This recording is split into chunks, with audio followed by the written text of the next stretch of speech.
নমস্কার বন্ধুরা, Bengali food and ব্লগের নতুন একটি রেসিপিতে তোমাদেরকে স্বাগত। আজকে আমরা তৈরি করব টমেটো দিয়ে রুই মাছের মশলা ভাজা। তো চলো যা যা লাগবে সব দেখিয়ে দিই। এখানে নিয়েছি রুই মাছের পেটিগুলো, এটাকে মাঝখান থেকে কেটে নিয়েছি, দেখো একটু বড় সাইজের। আছে টমেটো কুচি, পেঁয়াজ বাটা, কাঁচা লঙ্কা বাটা, আদা বাটা, রসুন বাটা, আছে সমস্ত রকম গুঁড়ো মশলা, লবণ, সরষের তেল। এদিকে কড়াই গরম বসিয়ে দিয়েছি, কড়াই আমাদের প্রায় ভালো মতন গরম হয়ে গেছে। দিয়ে দিচ্ছি পরিমাণ মতন সরষের তেল।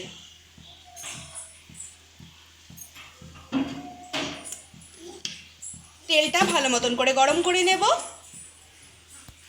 দেখো তেলটা ভালো মতো গরম হয়ে গেছে, এবারে মাছগুলো দিয়ে ভেজে নেব।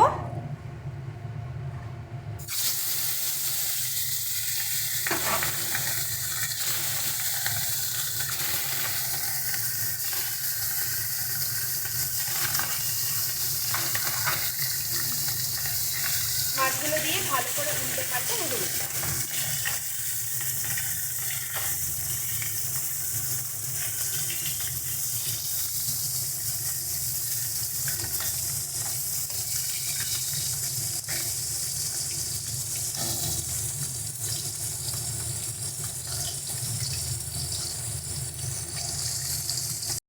দেখো মাছগুলো কিন্তু সুন্দর মতন ভাজা হয়ে গেছে, এবার এগুলোকে আমরা তুলে নিচ্ছি।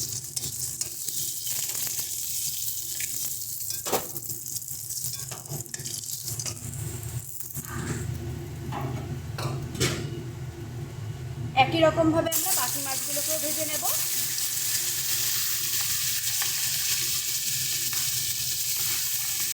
দেখো এই মাছগুলো ভাজা হয়ে গেছে, এগুলো আমরা তুলে নিচ্ছি। এবার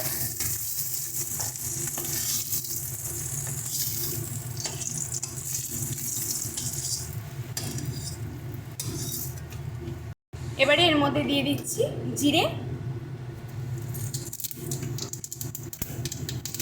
দিয়ে দিচ্ছি পেঁয়াজ বাটা,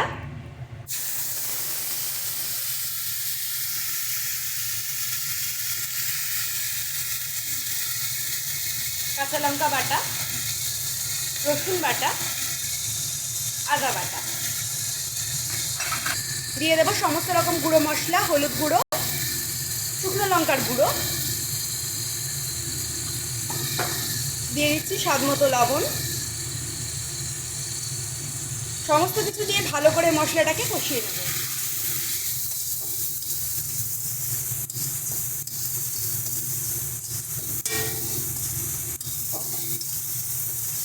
গ্যাসের স্টিমটা কিন্তু একটু লো রাখবে, নয়তো কিন্তু মশলাগুলো পুড়ে যাবে।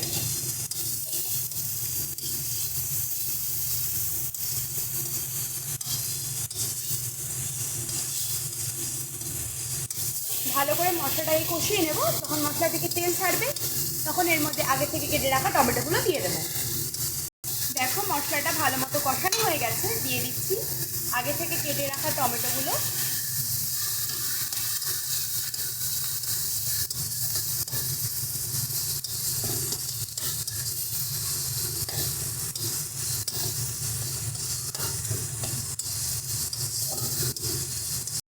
দেখো টমেটোগুলো ভালো মতো নরম হয়ে গেছে, দিচ্ছি সামান্য একটু জল।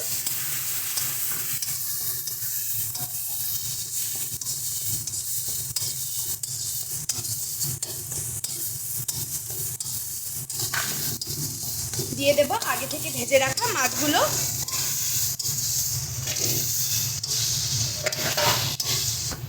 ভালো করে মশলার সাথে মিশিয়ে নিচ্ছি।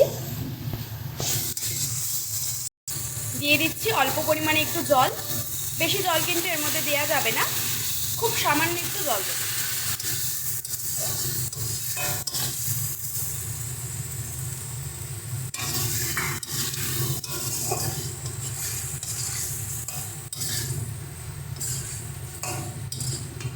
দেখো এটা কিন্তু সুন্দর মতন মাখা মাখা হয়ে এসেছে, এবার এটাকে আমরা নামিয়ে নেব। দেখো আমাদের গরম গরম টমেটো দিয়ে রুই মাছের মশলা ভাজা কিন্তু তৈরি হয়ে গেছে। ভিডিওটি যদি ভালো লেগে থাকে অবশ্যই একটি লাইক, কমেন্ট এবং শেয়ার করে দেবে। আর চ্যানেলে যদি নতুন হয়ে থাকো চ্যানেলটা সাবস্ক্রাইব করে দিয়ে পাশে থাকা বেল আইকনে ক্লিক করে অল নোটিফিকেশন অন করে দেবে, তাহলে সমস্ত ভিডিও নোটিফিকেশন সবার আগে তোমাদের কাছে পৌঁছে যাবে। ধন্যবাদ সকলকে।